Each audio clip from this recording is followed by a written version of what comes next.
Samford went 1-4 last weekend in the UAB Classic. They co-hosted the tournament with UAB. On Friday, Samford lost the first game to Ball State, 5-3. Greer Bruce and Logan Champion each hit a home run. In Game 2, Samford came back 3 different times to win in 9 innings. Jordan Partain only allowed 1 run after entering in the 3rd inning. Merritt Cahoon hit a bases-clearing double to win. Outfielder Abigail Dorsett said the walk-off shows the team's character. It was really exciting. Shout out Merritt. It shows that we have a lot of fight and that if we stick as a team that we're going to be really good this season. On Saturday, Samford lost 1-0 to Lindenwood. Then they fell to undefeated Belmont in 10 innings, 4-3. Mackenzie Newcomb earned 7 strikeouts over 7 innings against the Bruins. The next day, the Bulldogs lost 3-2 to city rivals UAB. At the end of the weekend, Samford dropped to 2-6. 1 or 2 runs decided every game last weekend. Dorsett said the team's ready to get back to work. So it's not the outcome we wanted, but we know that we got to come in this week for practice and be locked in, and that one tournament doesn't define us and that we have a long season ahead of us.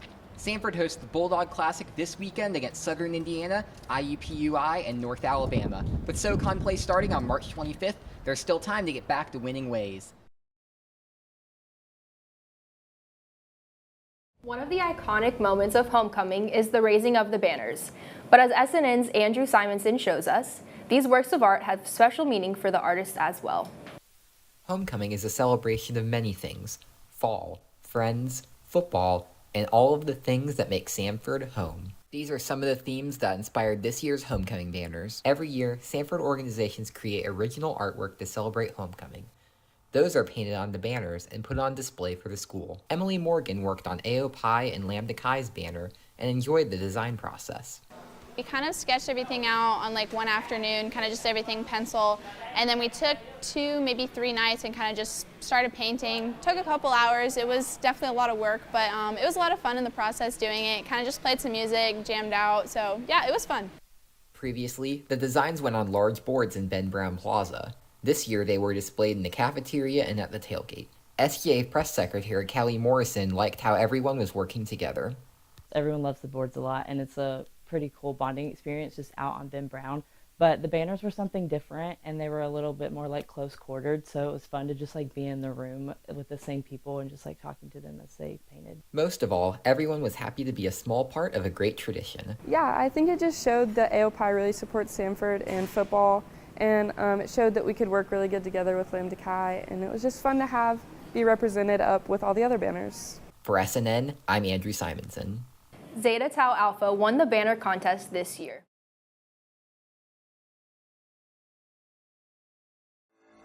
Coming up next on Samford News Network, students are counting down the days until spring break. But hear why Student Life says there's still a few things you need to take care of before you leave. And campus prepares to welcome a football legend. Learn more about how you can see Tim Tebow after spring break. And it's the 7th SoCon Championship for the Bulldogs this academic year. Learn more about the dynasty that track and field is building. Samford News Network starts right now.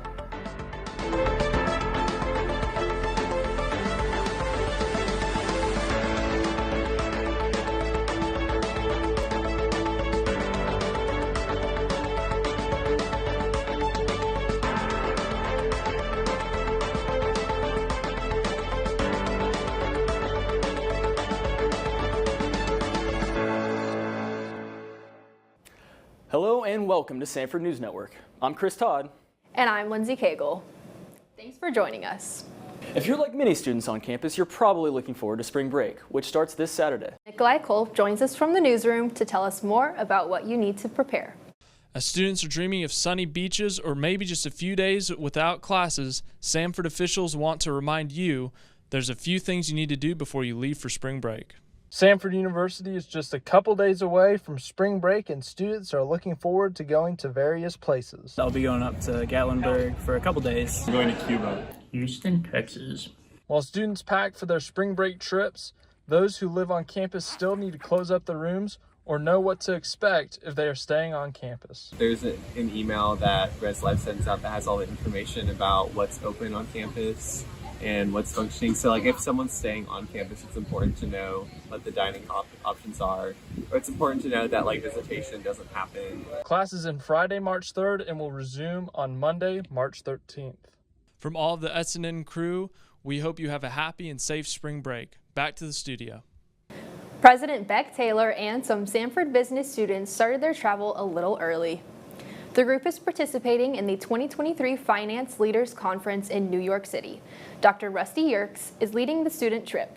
Students will network with key business leaders in the Big Apple. You can learn more about the trip at fma.org/FLC2023. Samford is gearing up to welcome a football legend on campus later this month. Pro football player and Christian speaker Tim Tebow will serve as a guest lecturer for the 12th annual Courts Distinguished Author Series. He'll be highlighting his new book, Mission Possible. The event is March 14th in the Wright Center. Alumni Relations Coordinator Kathy Acton says having Tebow as a part of this tradition honors its creator. They worked with Mrs. Courts to create a series that would honor she and former President Courts, his history, of course, love of books and all the things that were very special, and as a fundraiser for the School of Education. To purchase tickets, go to sanford.edu/education/events. Parents and alumni discounts are available. The Read Revival was a global phenomenon that lasted for days. Samford officially ended the revival on Friday. The revival may have ended, but SGA is keeping the spirit alive. SNN's Josiah Cotton has more about it. Worship is worship. For the past week, there has been a revival on campus. There will be an opportunity to be a part of this movement tonight at 7 p.m. The Student Government Association is hosting a praise and worship event in the Reed Chapel. Worship is an opportunity for the student body to come together and to just worship. We'll have various groups. The Sanford Gospel Choir will be there and other artists to lead us in worship as a campus and to just reflect on the goodness of God and to be able to come together and lift up His name. I'm excited about SGA Worship Night. I'm glad that they allowed us to come again this year, Sanford Gospel Choir, to sing and worship the Lord with them. I'm actually excited about hearing the word as well. I remember last year they had someone speak on the end of the program. I'm excited to hear what they have in store for us. The SGA event is tonight at 7 p.m. Come and start your spring break off right with a little praise and worship. For SNN, I'm Josiah Cotton. And the Office of Spiritual Life wants to hear from you. The group is currently taking prayer requests through Instagram. To submit a prayer request, visit at Sanford SL on Instagram. Then click on the link in their bio. Attention on the Office of Spiritual Life to keep the spirit of the revival up on campus. A new employee is working to support students who were moved and affected by these recent events. SNN's Caroline Spikes tells us how the new associate campus minister has adjusted to life on campus so far. Taylor McQueen spoke on Matthew 14 at Convo this past Tuesday. She opened up about what it means to her and how she has applied it to her own life. That was special to just share my heart with students, so many that I've never met yet, haven't met yet, to share what God's been using Matthew 14 in my life and challenge them with it, of asking them, what is it, where do you need to step out of the boat? Taylor's step of faith was this new job. She is from a small town in Auburn, Alabama, where she led church youth for 8 years. She decided to leave all of what she knew to pour into college students in a brand new city. I was so hesitant and just like, well, this doesn't sound like me. But the more that I just kept praying about it, the more that I found out more information about it, God just kept opening doors and just like opening my heart to considering a big change like this. Despite her reservations, through prayer and a leap of faith, she was excited for what's next. I remember being on the phone with Bobby Gatlin, my boss now, and officially telling him, like, I'm moving forward with this. And I think I screamed. I was like, ah! And he just laughed. He was like, are you good? And I was like, yes. Though her day-to-day looks different, she plans to bring the fun into college campus ministry. I would love to help bring a little bit of my student ministry background to Sanford. I love fun events. I love to bring the party and help students have fun and see that like walking with God is so much fun and there is so much joy in it, and Christian community is just unmatched. As her new chapter is just beginning, she is proud to be a Sanford Bulldog. With the Sanford News Network, this is Caroline Spikes. A beloved former history professor returned to campus Tuesday evening. Jim Brown taught at Samford for 45 years. During his tenure, he took students to 22 countries across 5 different continents. Now, he has returned to speak on his new book, Distracted by Alabama. Brown says he hopes it will inspire Samford students to reach out to new people looking for friends in unlikely places. Brown's book is available at book retailers nationwide. Samford professors are using new technology to explore the research questions. And as SNN's Breck Brigham shows us, one faculty member is hoping to change communities around the globe throughout the use of virtual reality. Samford University just had a research day for some of its professors. Dr. Devers and Dr. Brakey gave some insight in their recent research on technological trends and how it applies to their areas of expertise. Dr. Brakey is an assistant professor of architecture and interior design. His presentation today was on the technology and its uses in these fields. I presented research that I do that's related to the built environment. I showed how technology is used in design and development. One main topic of both talks today was VR and its uses. VR allows for architects and designers to show more and not just do it with paper and pencil. The medium is quickly growing and a great use in many fields, but especially in architecture and design. Because VR is an interactive medium that allows the wearer of the glasses to be able to see multiple views of a project in different conditions, which is much more dynamic than pencil and paper or printed renderings. This growing newer technology allows these architects to get inside their projects and really show and tell designers and clients in a much more dynamic way what they are seeking to accomplish. For SNN, I'm Breck Brigham. Brakey just received a Samford Faculty Development Grant.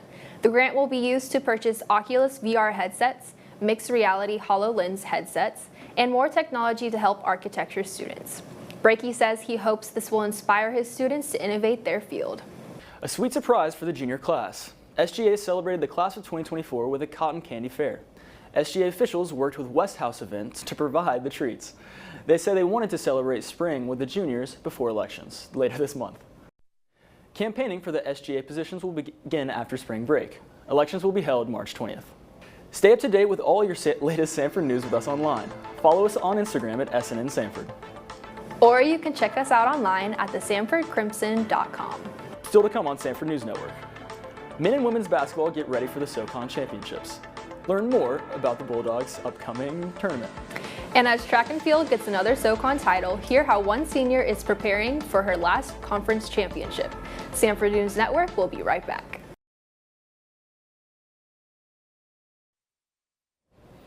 Welcome back to Samford News Network. It's been a historic year for Samford sports. Men's basketball just received a share of the regular season conference title. That makes the 7th conference title this academic year for the Bulldogs. Now, men's and women's are heading to North Carolina for the SoCon Championship. SNN's Connor Lloyd joins us in the newsroom with an inside look at what the Bulldogs will be facing. This is March, and with March comes madness. Before the NCAA tournament begins, the conference tournaments must be played to determine who makes both the men's and women's tournament. The Samford women's team finished 6th in the regular season SoCon standings with a conference tournament of 7-7 and an overall record of 13-16. They will play ETSU in the first round of the SoCon tournament today. The Samford men's team will be the 2 seed heading into the conference tournament. The men's team finished with a conference record of 15-3 and overall record of 21-10. They will play the winner of Chattanooga and VMI on Saturday at 5. Stay up to date on the latest conference news on our Instagram, SNN Samford. Back to you in the studio. Thanks, Connor. This weekend, Samford will host the Gulf South Conference men and women's basketball tournament. There will be 4 semifinal games on Saturday leading into the championships on Sunday. This is an opportunity for the players to be able to play in a Division I gym. Their game will also be broadcast on the GSC website. Gulf South Communication Specialist Jason Oliveira says this is an important tradition. It's been a wonderful event. Our membership has been very happy with it and has provided us a great environment and experience for our student athletes. If you're on campus this weekend, come out to the Pete Hanna Center to cheer on these Gulf South teams. The Samford track dynasty continues. The indoor team just claimed another SoCon championship. Samford won the SoCon Indoor Track and Field Championship at VMI Sunday. The women won their 8th straight title. It's the second longest active streak at Sanford, behind 9th straight for soccer. The men took their 4th straight indoor title. Overall, Sanford won 11 individual SoCon championships. Ty Kimberlin won his 4th straight heptathlon, setting a SoCon championship record in points. He says it's a meaningful win for the entire team. I mean, it feels good, but it's been really awesome just spending 4 years with different athletes in the multi-group. So it's really been a long time coming. They really pushed me a ton. Sanford moves on now to the outdoor season, which starts March 18th. The Bulldogs are defending SoCon championships in outdoor as well. You can catch the Bulldogs at home on April 14th. For Sanford track seniors, this streak is quite an emotional one. SNN's Morgan Hutchinson shows us how senior Riley Alexander is preparing for her final meet as a Bulldog. After the Indoor SoCon Championship held in Virginia, the women's team bring home their 8th consecutive indoor title, and senior hurdler Riley Alexander brings home her 4th. She shares how it feels to continue to win after all these years. It's incredible to be on a team that just continues to keep winning. With outdoor conference and graduation approaching in 2 months, Riley's focused on working hard while she's also focused on being in the moment and taking it all in. Enjoying just where I'm at right now. It is my last season, so just soaking it up and just doing what I've always done, but continuing just to work hard. Riley will be lacing up her spikes and setting up her blocks for her final time as a Sanford Bulldog, with hopes to bring home one more title before she leaves. For SNN, I'm Morgan Hutchinson. Alexander's first outdoor appearance will be at Western Carolina, May 8th and 9th. The Birmingham Bulls haven't exactly been contenders in their previous 5 years in Pelham. With only a month before the playoffs, the Bulls find themselves comfortably locked into the postseason. The Bulls currently boast the longest point streak in the league. Peoria has a 7-point lead on the second-place Bulls. Captain Mike Davis is having a career year as he chases his 100th career goal. The Bulls have also had their highest attendance in their 6-year history. College night for the Bulls is on March 30th. College students will receive $5 glass seats with a valid college ID. Intramural soccer season started on Monday. With freshmen finally getting settled on campus, many have found IM Sports as a way to connect with upperclassmen. Sophomore Hadley Smith says meeting different people from across campus has been one of her favorite parts of participating. Just like the collaboration of like different grades and different people from different backgrounds, meeting a lot of new people is probably the best part. Sign-ups for IM Soccer are still open. For more information on the upcoming intramural sports, download the IM Leagues app from the App Store. Well, that's all the time we have left for Sanford News Network. Join us again after spring break for the latest episode. In the meantime, get all your latest SNN news online at thesanfordcrimson.com or on Instagram at SNN Sanford. Have a great day and a great spring break.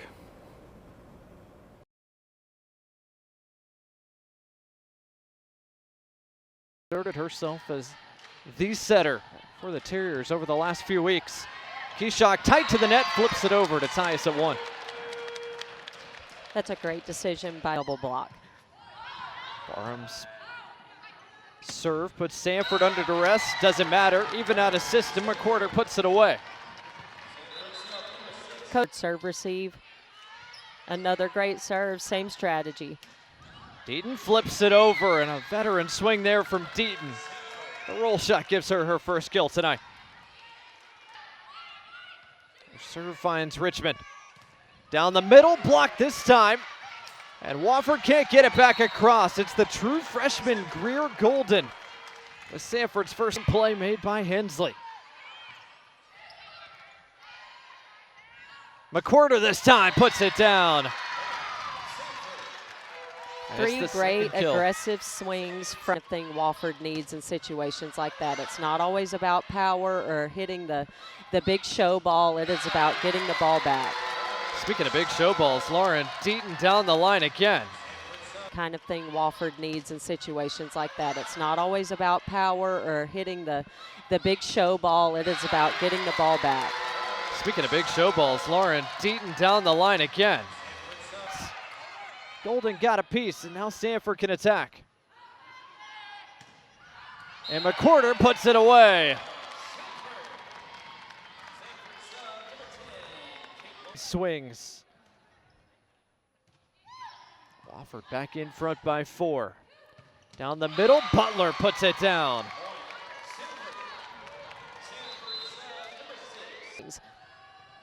Sir Hayes Farley back into the game to serve for Sanford, and it's a good serve, an ace for Farley. McWhorter again. Lohr again. Longest rally of the set so far, and McWhorter kills it.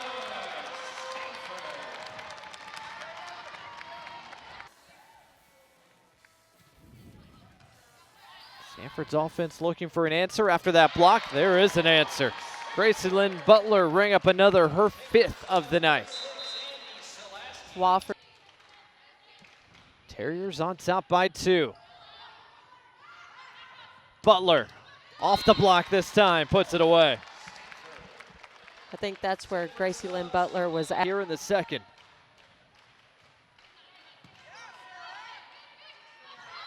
Golden puts it down.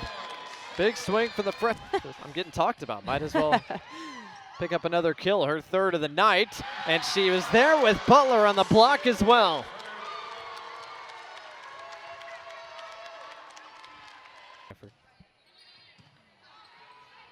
Horn for Butler this time, and Butler's got another put away.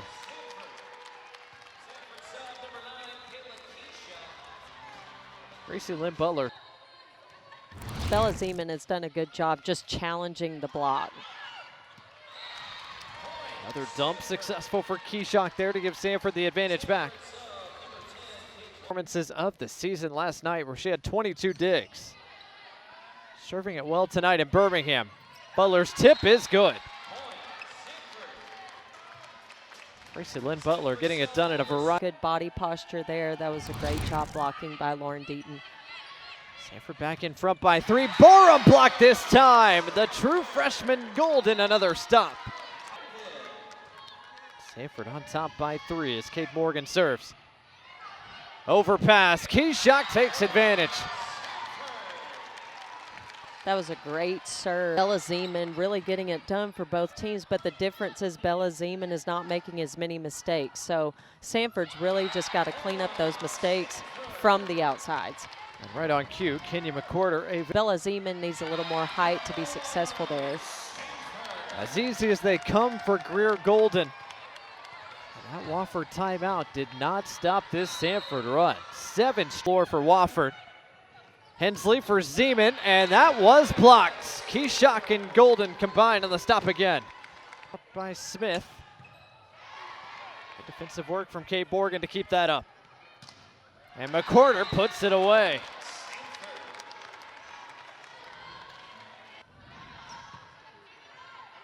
Deaton pushes McWhorter, had it stopped. Hood puts it away. Kaya Hood. Wofford was 0-14 all time, coming to Birmingham to take on Sanford. And Sanford in dominating fashion closes out the night.